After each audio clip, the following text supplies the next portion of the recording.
Salut et bienvenue sur ce tuto. Donc aujourd'hui, on va parler d'électricité et plus particulièrement de circuit de carburant.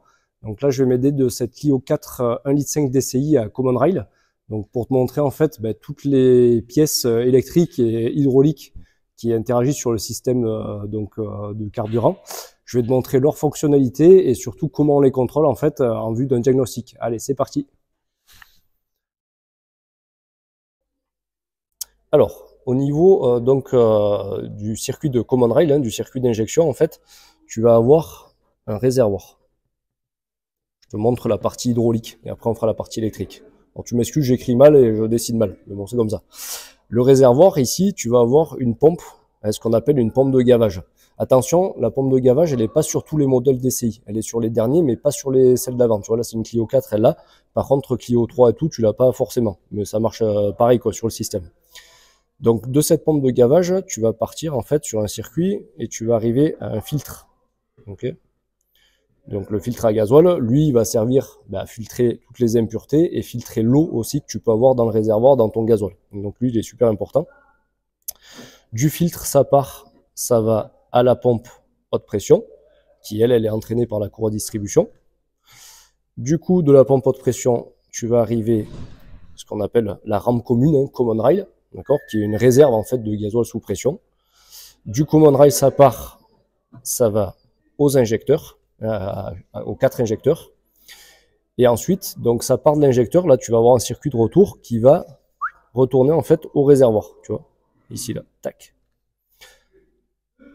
Ici, tu as aussi un petit refroidisseur, tu as une espèce de petit radiateur sous le véhicule qui sert à refroidir en fait ce gasoil qui peut atteindre des fois 100 degrés, parce qu'on parlera de pression tout à l'heure, mais c'est énorme.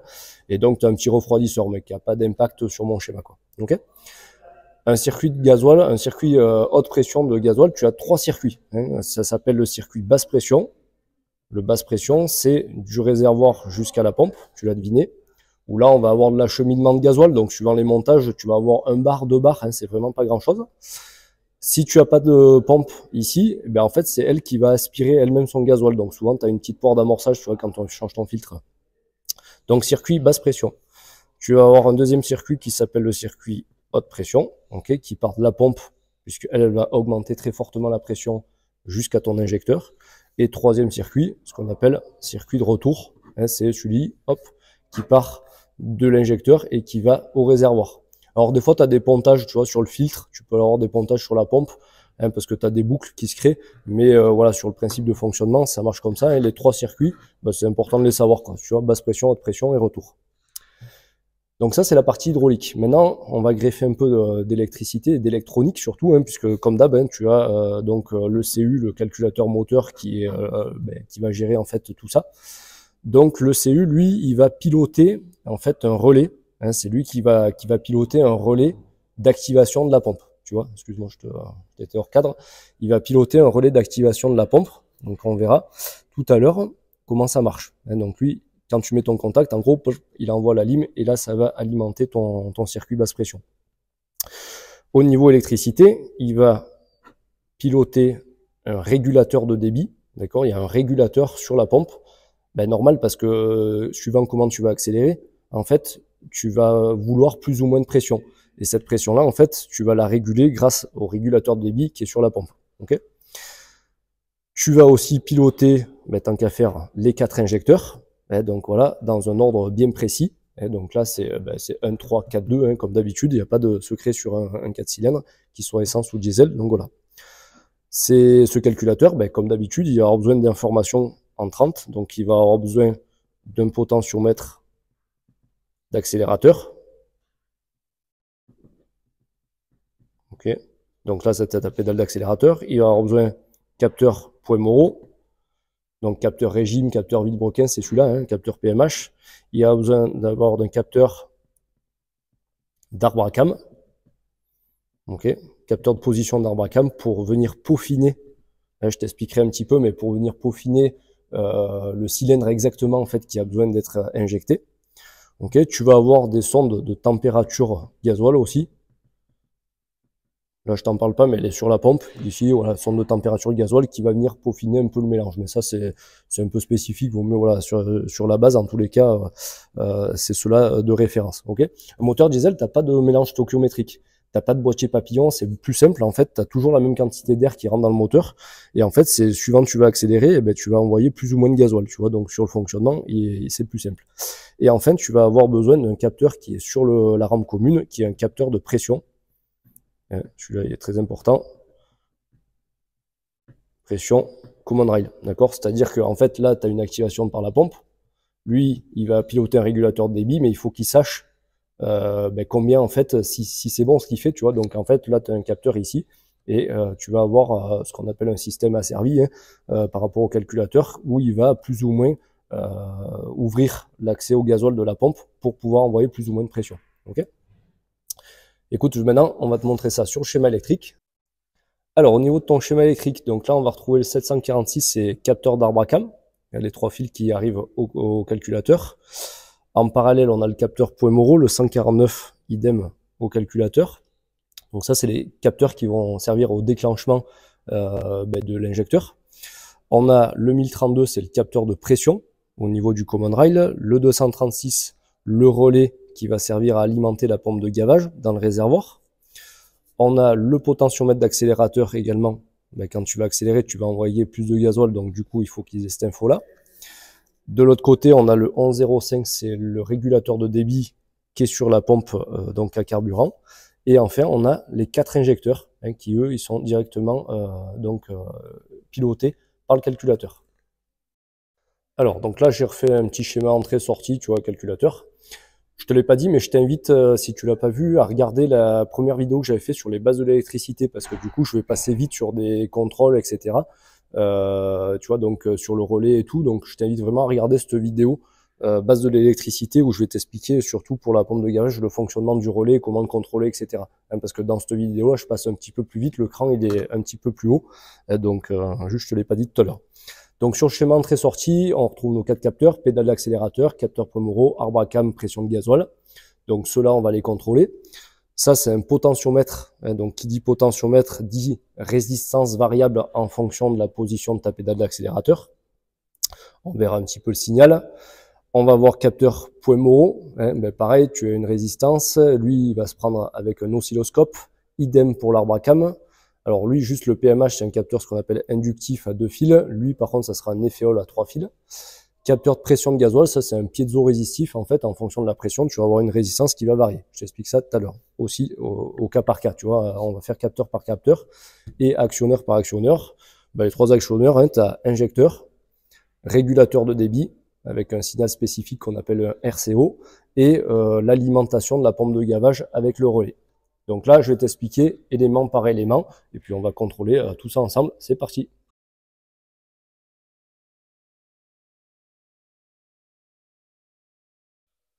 Alors, notre premier capteur, donc, c'est le potentiomètre d'accélérateur. Donc, comme d'habitude, il a 2 pistes. Les 2 pistes, en fait, vont servir de sécurité. Et comme ça, en fait, tu vois, si tu en as une qui déraille, l'autre, elle va prendre le relais. Lui, il va faire la moyenne des deux pour que ça soit la plus cohérente. Donc, comme d'hab, tu as un capteur 6 fils.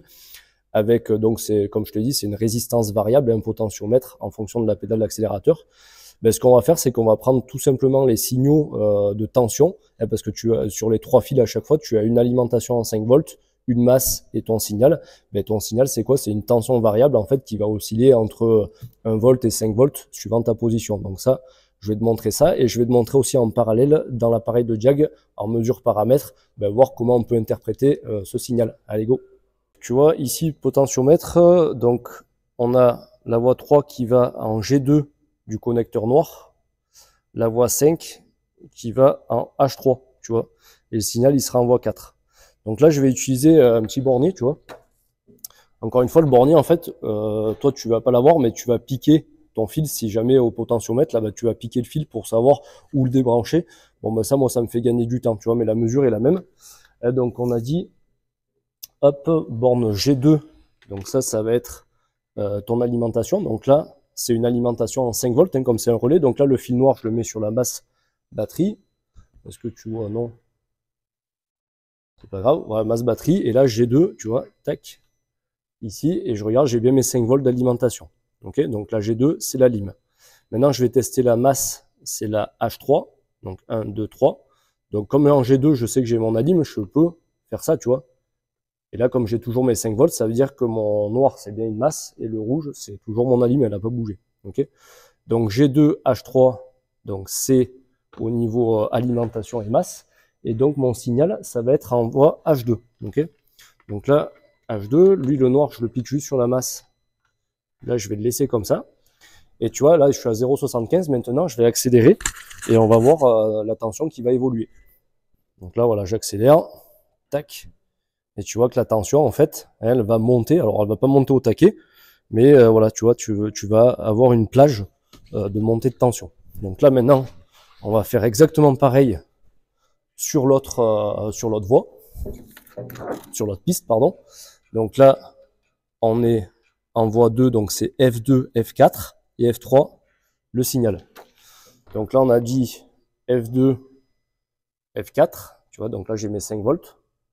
Donc F2, en fait, là, si je vais à la masse, là, tac, j'ai bien mes 5 volts. Je contrôle F4, j'ai toujours mes 5 volts, donc ça veut dire que le F4, c'est bien la masse. Et là, je vais contrôler mon signal, hein, en F3.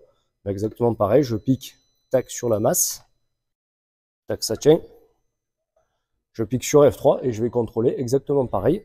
Tu as vu, les tensions sont différentes, encore une fois, mais c'est normal. Ça va être la même fonctionnalité. J'accélère, hop, la tension, elle monte, tu vois. Et là, on voit si la cible, elle est bonne. Si tu vois qu'il n'y a pas de variation, bah, tu vas contrôler tes continuités, tu vas contrôler au niveau de ton potentiomètre, hein, mais en tous les cas, voilà, tu sais qu'il y a ça qui ne va pas. Donc là, pareil, hein, je vais dans les paramètres, tu vois, je vais regarder aussi mon potentiomètre, tu peux le contrôler aussi par là, hein, si tu veux. Tu vois, je vais descendre. Alors juste un petit truc, tout le monde me demande là. C'est un hôtel, moi j'utilise cette marque, elle va très bien en rapport qualité-prix, c'est le top. Après, franchement, enfin, chacun prend ce qu'il veut comme marque, mais c'est vrai que celle-là, moi j'aime bien. Après, encore une fois, ça dépend de ton budget, ça dépend de plein de trucs. Et donc voilà, mais ça, en rapport qualité-prix, c'est le top. Donc là, j'essaie de descendre. Tac, voilà. Tension potentiomètre, tu vois, tu as tes tensions. Ok, et là, j'accélère, ben, on voit que ça varie. Hein, donc c'est les mêmes tensions qui ont affiché, mais tu vois, soit tu le chopes en fait au diag, soit tu le chopes en fait au multimètre, si tu veux ton potentiomètre, d'accord. Donc que ça soit l'un ou l'autre. Encore une fois, si ça reste à 0, eh ben, c'est sûr que ben, voilà, tu vas regarder si ton potentiomètre il est bien alimenté au potentiomètre, si ton fil n'est pas coupé, si tout est bon, ben, c'est ton potard qui est mort quand même. Alors, on poursuit maintenant avec le capteur Pomoro, donc 149. Si je suis mes deux fils, on arrive en G4 et en F4 du connecteur noir. Okay, comme je te l'ai dit, ça c'est un capteur type inductif, donc il n'y a que deux fils. C'est une résistance en fait qu'on va contrôler. Pourquoi? Parce que lui c'est un aimant. Et l'aimant en fait il va avoir un champ magnétique qui va se créer quand le volant moteur il va passer, les dents du volant moteur vont passer autour. En fait, tu vas avoir une variation de champ magnétique. Et donc ce signal il va circuler en fait entre les deux voies du capteur inductif. Okay, donc là, on va prendre dans un premier temps la résistance du voie G4, F4 du connecteur noir. Donc moi, pareil, j'ai la chance d'avoir un bornier pour ça. Par contre, toi, si tu l'as pas, ben, tu peux démonter ton capteur et le contrôler. Là, on va voir la résistance qui en sort. Donc tu vois G4, F4. Tac. Voilà, et tu dois, alors là je suis en kilo-ohm, juste attention, donc tu dois avoir 624, tu vois, hein, ohms. Donc là on est reparti avec un oscilloscope, tu vois, toujours sur mon bornier. Je vais prendre le signal à un oscillo, ça va te permettre de prendre ce signal là. Donc tu vois, G4 et F4, on a dit, je vais le planter. Tac. Je vais te le rendre un peu plus lisible. Voilà. Alors, comment on exploite ce signal? Ben, en fait, tout simplement, hein, je t'ai dit, donc lui, il compte le nombre de dents, tu vois, du volant moteur. Donc, il faut imaginer toutes les dents du volant moteur, tac, tac, tac. Donc ça fait une pointe à chaque fois. Et sur ton volant moteur, en fait, tu as une cible où tu vas avoir deux dents qui manquent, deux fausses dents, ça s'appelle. Et donc, en fait, c'est ici, c'est pour ça qu'il y a un plat sur le signal. Tu vois, donc là, grâce à cette information-là, il sait que ton piston 1 et 4, du coup, sont sur une certaine position. Et du coup, il va injecter à tel moment, etc. Donc là, on se retrouve dans le véhicule, tu vois, avec toujours pareil au capteur PMH. Et bien là, en fait, signal tour moteur. Hein, ça, c'est son capteur qui le délivre. Pareil pour le régime moteur, tu sais, sur l'aiguille qui monte, etc. Ça, c'est ce capteur-là. Tu vois, donc si j'accélère, hein, bam, ça va monter, etc. Ça suit le régime moteur. Donc là, mon capteur est bon. Imaginons que tu serais à 0. Ben là, tu vas contrôler, pareil, ta résistance du capteur, tu vas aller contrôler tes continuités de fil, et tu peux aller contrôler ton signal aussi à l'oscilloscope. Hein, donc voilà. Mais l'idée avec le jack, c'est sûr que ça va plus rapide, et si tu as un problème, après tu sors les appareils, tu vois. Donc là, j'accélère, mon capteur, c'est cohérent. Alors, au niveau du capteur d'Arbacam, donc là 746, tu vois qu'il a c'est 3 fils. Donc là, c'est ce qu'on appelle un capteur à effet Hall. Hein, il va produire un signal aussi un peu comme un PMH, mais ça sera beaucoup plus précis, tu verras. Un effet Hall, en fait, tu as une alimentation en 5 volts, une masse et ton fil de signal. Donc là, si on suit les 3 fils, tu vois, hop, la voie 2, on est en K2 du connecteur noir. La voie 3, on est en K3. Ils les mettent jamais dans l'ordre, c'est normal. Et la voie 1, tu vois, tu descends, pardon, je t'ai poussé, tu la descends et tu arrives en F3. Ok, donc là maintenant je vais aller au bornier et on va aller contrôler tout ça. Allez, donc là on se retrouve sur le bornier, tu vois, donc là tu vois pas, mais j'ai ma tension de batterie, j'ai mon fil noir à la masse. Donc on a dit K2, donc K2, K3 ici et F3. Ok, donc là tu vois, je prends mon F3, j'ai mes 5 volts. Donc là j'ai mon alimentation. Ok, F3 alimentation. Maintenant, je récupère mon fil de masse. Voilà, tu vois, là, j'ai 5 volts. Donc là, je sais que mon K2, c'est la masse du capteur. Donc là, j'ai toujours mes 5, donc la masse est bonne. La lime est bonne. Et toi, si tu le fais au capteur, tu fais exactement pareil. Tu sais que suivant ta voie, tu vas aller chercher un 5 volts, une différence de potentiel de 5 volts entre les deux. Donc ça te fera ton alim et ta masse. Et du coup, tu en déduis donc là que le K3, ça va être mon fil de signal. Et donc là, maintenant, on va prendre l'oscillo et je vais te prendre le K3. Donc là, on arrive à l'oscillo, tu vois, on voit K3, hein, comme je te dis, avec le fil rouge qui est branché. Là, maintenant, je vais te régler l'oscilloscope pour que tu vois bien. Donc ça, voilà, c'est un signal de 2 capteurs d'Arbacam, tu vois, qui est plus précis que l'inductif. Et en fait, sur l'Arbacam, tu as plusieurs cibles, mais tu vois, tu as un truc qui se répète, hein, tu as 2 gros, 2 petits, 2 gros, etc. Voilà. Et ton signal, il oscille bien entre, tu vois, si je le déplace, chaque carré fait 2 volts, donc c'est bien entre 5 volts. Tu as alimentation en 5 volts, une masse, et donc ton signal qui va varier en fonction de ça. Donc ça, en fait, tu peux t'en servir hein, d'un oscilloscope. Imaginons, tu as un défaut d'Arbacam, tu l'as testé, il est alimenté, machin, etc.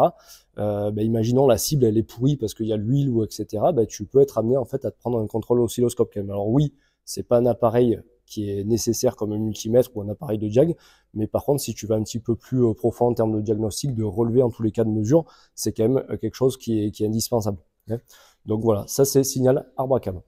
Tu peux avoir dans les paramètres une synchronisation Villebrequin-Arbacam ou quelque chose comme ça. Ça veut dire qu'en fait le calculateur il va comparer le signal de ton Arbacam à ton Vilo et que si jamais ta discrète est décalée, tu vas avoir une incohérence, tu vois. Donc voilà, c'est le seul paramètre où tu vas pouvoir voir si ton Arbacam il fonctionne. Alors au niveau du capteur de pression de carburant, donc ici ça va être le 1032. Alors donc c'est un capteur 3 fils, donc c'est ce qu'on appelle un capteur piézo-résistif, capteur de pression. En fait, la pression de gasoil, elle va faire déformer une membrane à l'intérieur qui, lui, elle, va faire varier une résistance, tu vois. Donc, c'est un capteur à résistance variable. Donc, comme U égale R fois I, hein, ça c'est la loi d'Ohm, c'est la base, I va être constant hein, parce que c'est alimenté en 5 volts. Si ta résistance, elle varie, U va varier, donc c'est-à-dire que ton signal de sortie va être une tension variable. Donc lui, pour le contrôler, on va contrôler comme le capteur d'Arbacam là-haut, qui soit bien alimenté en 5 volts, qui soit la masse, et on verra la tension variable de sortie en signal. Donc là, si je décortique un peu ma première voie, tu vois, j'arrive ici en voie L1, du connecteur noir toujours, la voie 2, tac, en voie M1, et P3, tu vois, pour la voie 3. Donc là, on va se mettre au bornier et on va contrôler ça. Donc là, on se retrouve sur le bornier, tu vois, donc j'ai ma tension de batterie. Donc on a dit P3, L3 et M1. Donc là, le P3, tu vois, je l'ai fait juste en amont là. Donc là, on a bien notre alimentation en 5 volts. Ok. Ensuite, L1, ça va être ma masse, tu vois, puisque ici j'ai toujours mes 5 volts, hein, comme d'hab. Donc P3 alim, L1 masse. Et donc, je vais en déduire que mon fil de signal, il va être sur M. Donc là, je bascule ça. Juste, je vais remettre à ma masse batterie, mais c'est exactement pareil, hein, je pourrais le laisser là. Et donc là, tu vois, 0,54. Maintenant, je vais mettre le véhicule en route, et en fait, plus il va avoir de pression, plus ta tension, en fait, elle va monter, elle va tendre vers 5 volts. Allez, on va essayer ça. Donc là, tu vois, véhicule en route. J'accélère.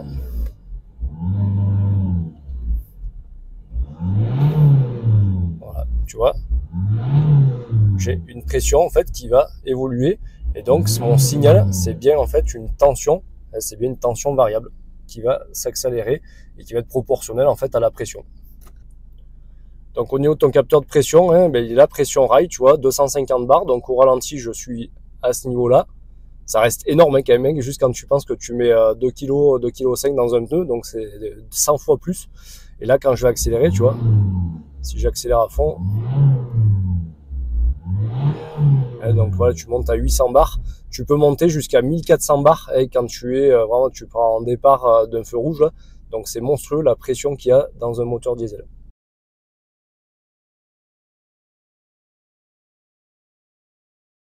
Ok, donc au niveau des actuateurs, on retrouve les 4 injecteurs, comme je te dis, ils sont ici.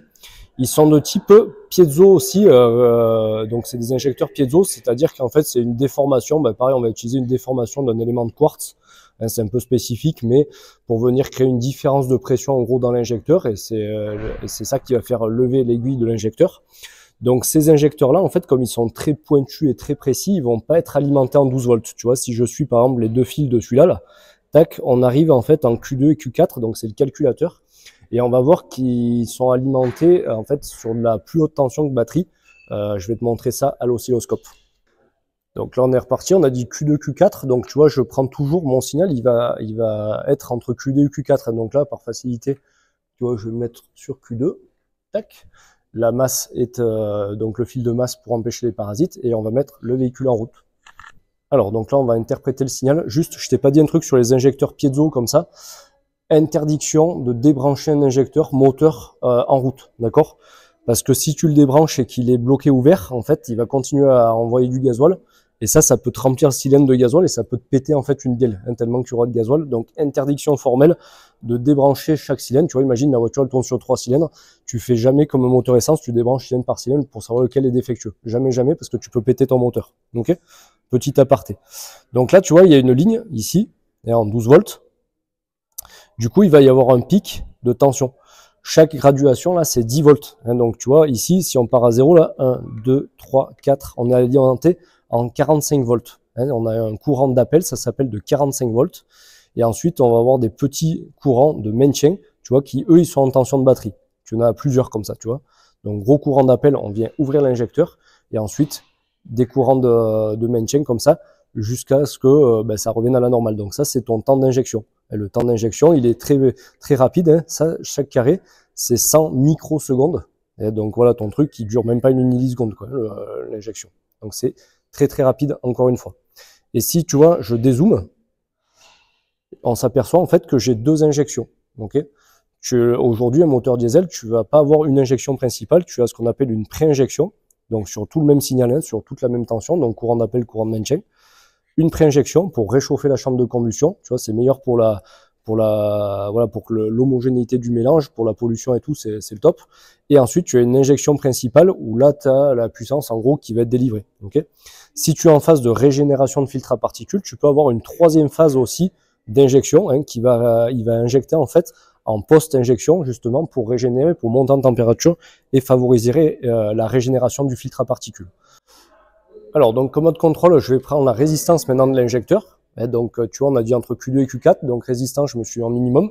On va pas avoir beaucoup de résistance là, tu vois, entre Q2 et Q4, là, tu vois, je suis à 0,6 ohms. Si je prends un autre injecteur, on peut s'amuser, tu vois, hop, le schéma électrique. Par exemple, on avait le 193, on va prendre le 194, tu vois, touc. Là, on va être entre P2 et Q3. Donc P2, hop, et Q3. Voilà, tu vois, on va avoir à peu près à chaque fois, normal, la même valeur. Ici, donc, le régulateur de débit, tu vois, c'est cette électrovanne. Une électrovanne, donc, comme son nom l'indique, donc, tu as un électroaimant, en fait, qui va faire passer plus ou moins de gasoil, tu vois, dans la pompe.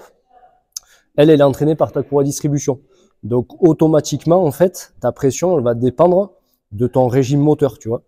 Sauf que, par contre, si tu es à 130 sur l'autoroute, si tu as une boîte 6, par exemple, tu vas pas demander beaucoup de couple, tu vois. Donc, en fait, elle va avoir des régimes de rotation assez importantes, même si tu as une boîte 5, par contre. Et pourtant, en fait, tu vas pas accélérer. Donc, en fait, lui, il va brider l'accès au gasoil. Et par contre, à contrario, si tu démarres, par exemple, tu vas pas trop avoir de régime moteur, par contre, tu veux un maximum de pression, donc du coup, lui, il sera ouvert à fond. Tu vois, donc lui, c'est obligatoire d'avoir une électrovanne de débit, en fait, sur une pompe pour réguler ta pression. Ici, en branchement, tu vois, tu as l'arrivée ici de carburant, et tu vois, elle est branchée au retour. Hein, mais il n'y a pas de, voilà, comme je t'ai dit tout à l'heure, il n'y a pas trop d'impact. Donc là, le premier contrôle qu'on va faire, on va venir contrôler la résistance de l'électrovanne. Imaginons la voiture, elle démarre pas, ben, tu n'as pas de pression, etc. Tu vas pouvoir voir ça. Donc là, toujours pareil, un multimètre en enfin, ohmmètre, pardon. Et là, je viens piquer mes deux fils. Voilà, tu vois. Pareil, j'ai pas une grosse résistance, un 2,8 ohms. Donc là, ça veut dire que mon bobinage, en fait, il est bon, il est correct. Donc ça, en tous les cas, on est bon là-dessus. Alors, donc là, autre test qu'on va faire avec ce régulateur débit, on va l'activer avec l'appareil de diagnostic.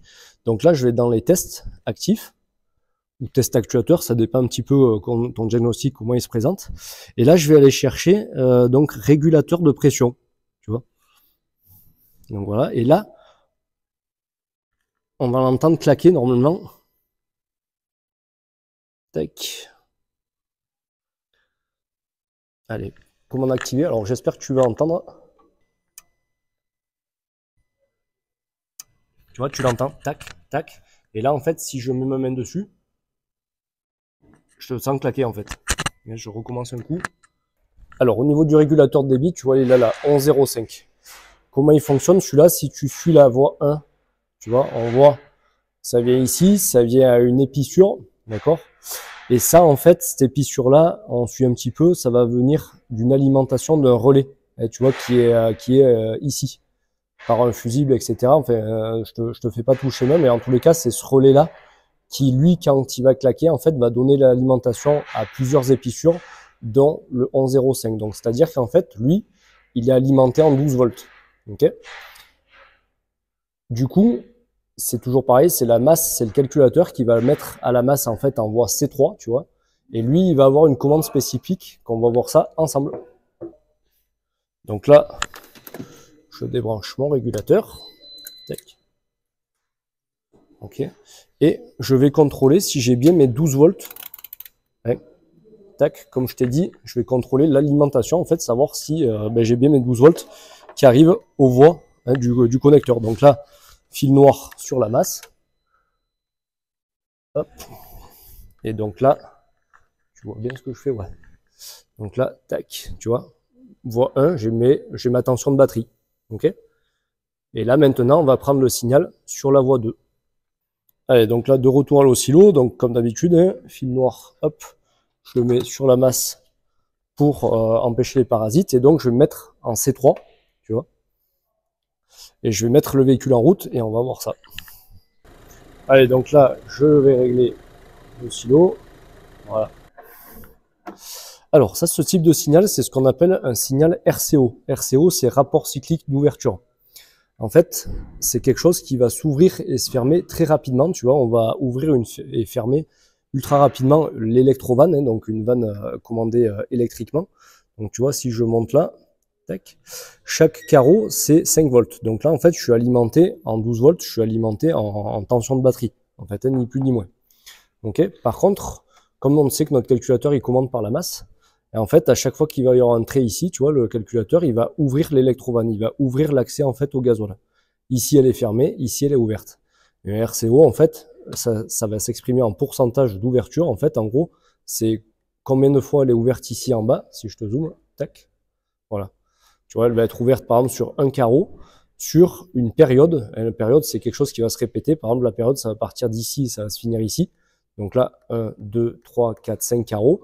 Elle va être ouverte un carreau sur 5 au total. Tu vois, donc 1/5, ça fait 20%. Là, j'aurais eu un RCO avec un pourcentage d'ouverture de 20%.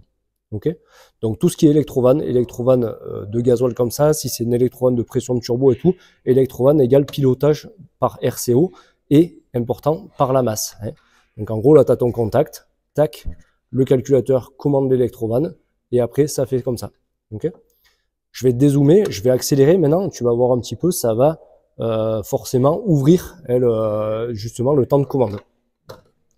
Donc là, je remets sur C3. tac. Et je vais remettre le véhicule en route.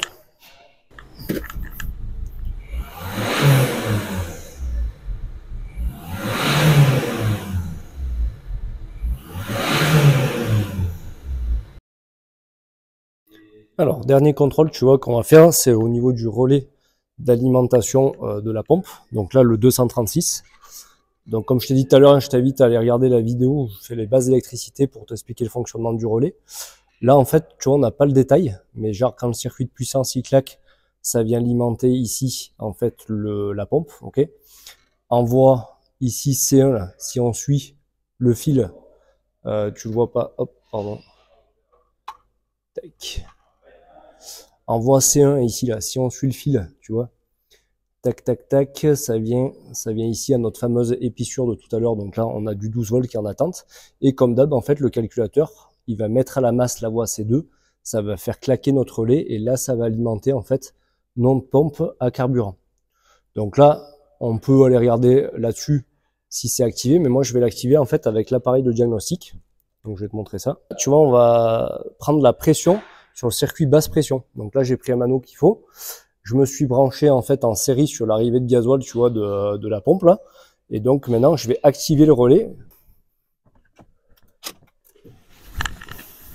qui est à 400 kPa. Et donc ça fait à peu près 4 bars de pression dessus quoi. Voilà. Donc là en fait, tu vois, tu montes.